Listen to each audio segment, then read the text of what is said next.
अस्सलाम वालेकुम नाज़रीन and welcome to news 9 plus पे शाहज़ेब खानज़ादा। नाज़रीन, कल का दिन बड़ा ही हैपनिंग दिन था अदलिया और हुकूमत को लेकर, और आज के अखबारात की अगर आप हेडलाइंस मुलाहिजा करें तो उसमें आपको वाज़ेह तौर पर नजर आता है कि जो कन्फ्रंटेशन है बिटवीन जुडिशरी एंड एग्जीक्यूटिव किस हद तक बढ़ चुकी है।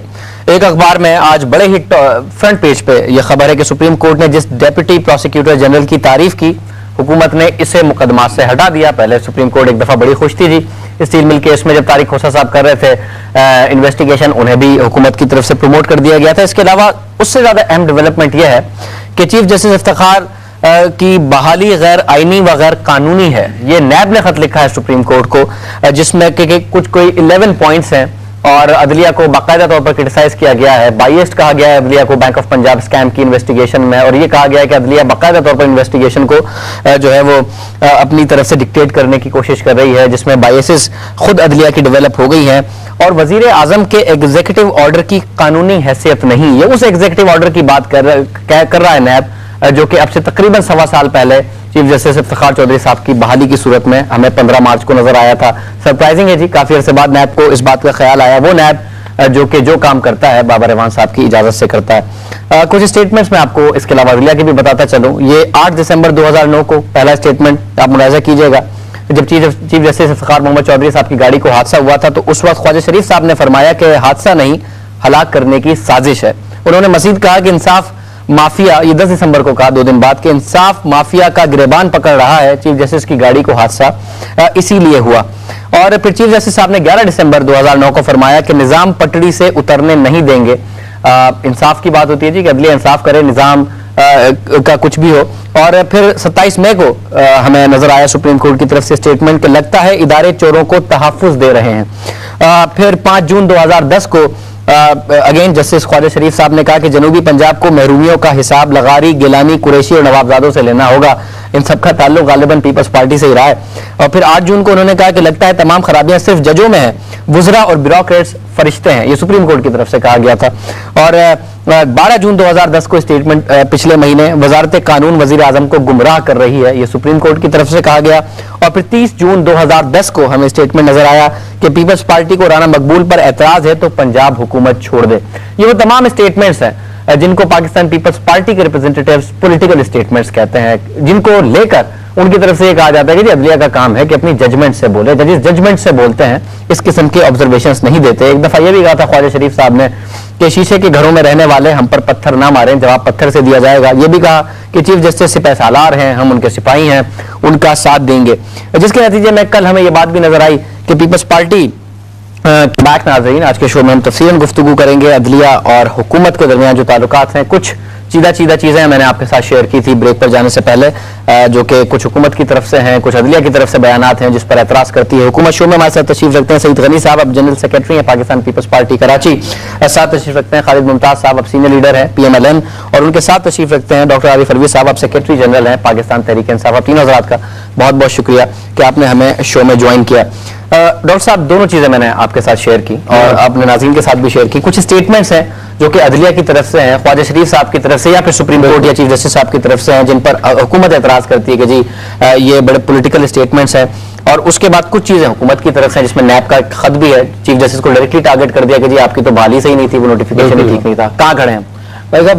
मैं ये समझता हूँ कि जस्टिस शरीफ के साहब के हवाले से पहले मैं बात कर लूँ, क्योंकि मैं कुछ दिनों से ये महसूस कर रहा था कि जस्टिस शरीफ साहब के जो स्टेटमेंट्स हैं वो पॉलिटिकल स्टेटमेंट्स ज़्यादा हैं जो जज को देने नहीं चाहिए, है ना। तो इस बात पर और कई एक स्टेटमेंट्स, यानी बात स्टेटमेंट्स तो आपने कहा कि जनाब इदारे चोरों का तहफ़्फ़ुज़ दे रहे हैं, तो ये तो सुप्रीम कोर्ट और कोर्ट्स कह सकती हैं जब उनको डिसअपॉइंटमेंट हो प्रोसिक्यूटर से, है ना, और प्रोसिक्यूशन से, तो ये बात कह सकती है। जनूबी पंजाब के सिलसिले में जवाब दिया जाएगा इनसे उनसे, ये पॉलिटिकल स्टेटमेंट है। ये चीफ जस्टिस का कहने की समझ भी नहीं आती बात के चीफ जस्टिस पंजाब इसके भी खिलाफ है, उस आजादी की, उस अदलिया की आजादी की जिसकी बात तहरीक इंसाफ करती है। बिल्कुल जनाब, अगर खिलाफ है तो ये स्टेटमेंट 3-3 महीने पुराने हैं। खान साहब ने, इमरान खान साहब ने, आपने आज से पहले कंडेम नहीं किया ख्वाजा शरीफ साहब। देखो, ऐसे आउट ऑफ द वे जाकर कंडेम करने की जरूरत नहीं। आपके यहाँ जब बैठे हुए हैं तो हम कह रहे हैं कि स्टेटमेंट्स मुनासिब नहीं है, होने नहीं चाहिए। नवाज शरीफ साहब और पटेल पार्टी को तो out of the way criticise करते हैं, बिल्कुल करते हैं, क्योंकि देखो ये एग्जीक्यूटिव का मामला है। बात आपकी पार्टी आजाद 96 से कर रही है। देखो एग्जेक्टिव का मामला ये है कि लाखों मसाइल रोजाना एग्जेक्टिव हैंडल करती है। जुडिशरी के पास तो चंद मसाइल जाते हैं जिसके अंदर आप और इंटेलिजेंसिया बड़े शौक से उन चीजों को देख रही होती है। असल हुकूमत जो है वो तो हजारों काम ऐसे कर रही है जुडिशरी तक बात ही नहीं पहुंचती। तो मैं समझता हूं कि वो क्रिटिसिज्म हुकूमत का वो तो जारी रहना चाहिए। जुडिशरी का कोई काम ऐसा नहीं है जो अवाम उन्नास के गरीब आदमी तक आज पहुंच सके। अगर जुडिशरी आजाद अदलिया एस्टैब्लिश हुई है तो आहिस्ता आहिस्ता मामला नीचे जाएगा और कई सालों में जाएगा। मगर हुकूमत का एक एक काम बजट है मिसाल के तौर पर ना वो फौरन गरीबों को इफेक्ट करता है। तो लिहाजा हुकूमत का क्रिटिसिज्म और जुडिशरी का क्रिटिसिज्म बराबर हो नहीं सकता। ये मतलब आगे बढ़ने से पहले ये चीज एस्टैब्लिश मैं कर सकता हूँ आपकी राय को लेकर के, अगर ख्वाजा शरीफ के खिलाफ रेफरेंस मूव किया गया है तो आपके ख्याल में उसमें दम है? मेरा ख्याल से मेरी पार्टी शायद इत्तेफाक ना करे इस वक्त जब तक डिलिब्रेट ना कर ले, मगर मैं जाती राय मेरी ये है कि उसमें दम है। ठीक है, आगे और जो दूसरे अदलिया के हवाले से मामला था जिसमें नैब कह रहा है कि जी दूसरे ये दूसरी साइड आ गई, ये दूसरी साइड आ गई जिसका तुक समझ में नहीं आता सवाए इसके कि अदालत को भी इरिटेट करे। अच्छा, ये जो चीफ जस्टिस साहब की बहाली हुई थी तो प्रेसिडेंट जरदारी साहब ने अपने एक नोटिफिकेशन के तहत की जब अवाम उन्नास का प्रेशर पड़ा। अब नैब का कोई दायरा कार के अंदर ये बात ही नहीं है कि वो इस तरह से बात करे कि जनाब चीफ जस्टिस की बहाली जो है वो गैर आईनी है और इलीगल है। अच्छा, और ये वही नैब है जो रेफरेंसेस जनाब थ्रू आउट कर रही है, वही नैब है जो रेफरेंसेस विड्रॉ कर रही है, ये वही नैब है जिसने अरबों रुपया खर्च किया है। आपको मालूम है कि जब किसी के बैंक अकाउंट या किसी की इंटरनेशनल प्रॉपर्टी के सिलसिले में मालूमात हासिल की जाती हैं तो जो फ्रंट कंपनी होती है उसको 20% इमीडिएटली देना पड़ता है। यानी अगर फर्ज करो $1 मिलियन किसी XYZ के पास पता चला कि जनाब स्विस बैंक के अंदर है तो उसका 20% नैब ने दिया है।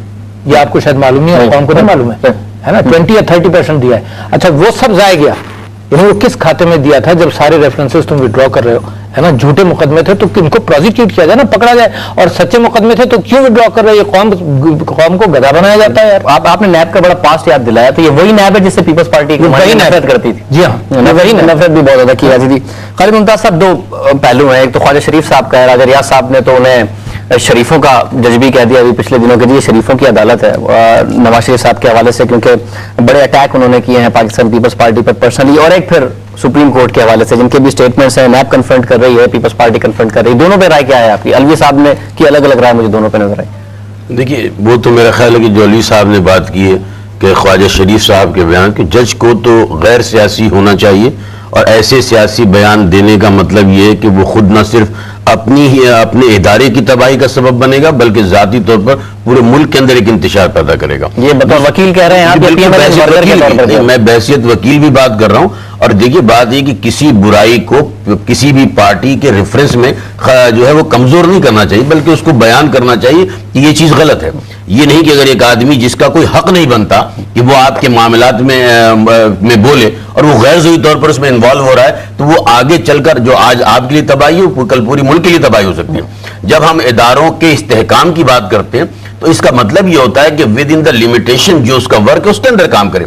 अगर कोई भी आदमी अपने इस लिमिट से बढ़ता है, इसका मतलब है वो तबाही की तरफ ले जा रहा है। तो पहली बात ये कि ख्वाजा शरीफ साहब को कोई सियासी बयान नहीं देना चाहिए, क्योंकि ये उनका मर्तबा भी नहीं है। दूसरी बात ये कि बहसियत वकील भी मैं ये बात करता हूं कि जब ये बात वो अच्छी तरह जानते हैं कि जज के फैसले बोलते हैं, जज नहीं बोला करते हैं, और जब जज नहीं बोला करते हैं तो आप पर एक पहले ही ये इल्जाम है कि आप एक सियासी वर्कर रहे, आप एक काउंसलर रहे, तो आपको तो चाहिए कि और ज्यादा एहतियात के साथ काम करें। और मैं ये समझता हूं कि इसे हर जी शऊर आदमी को कंडेम करना चाहिए, और इस किस्म के लोगों को जो है मैं तो समझता हूं उनके खिलाफ अगर एक्शन भी लिया जाए तो दुरुस्त होगा। नहीं, हर जी शऊर आदमी को करना चाहिए, बट आपकी पार्टी में हर जी शऊर आदमी कर नहीं रहा है इसको। देखिए, आज भी एहसन इकबाल साहब ने कहा कि चौधरी शरीफ साहब का ख्वाजा शरीफ साहब का मामला उनका है कि उन्होंने किस रेफरेंस पे बात की। सपोर्ट पाकिस्तान मुस्लिम लीग ने नहीं किया है। अगर सपोर्ट करती तो आप कहते कि साहब आप इसको सपोर्ट करें, कंडेम भी नहीं किया। नहीं, उन्होंने कहा कि अगर वो उनका बयान है तो उन्हें खुद जवाब देना चाहिए। तो कंडेम कर देना कि हम कंडेम करते हैं, मैं भी पाकिस्तान मुस्लिम लीग नून से ताल्लुक रखता हूं, लेकिन मैं कंडेम करता हूं। मैं कहता हूं कि बहसियत वकील भी कंडेम करता हूं।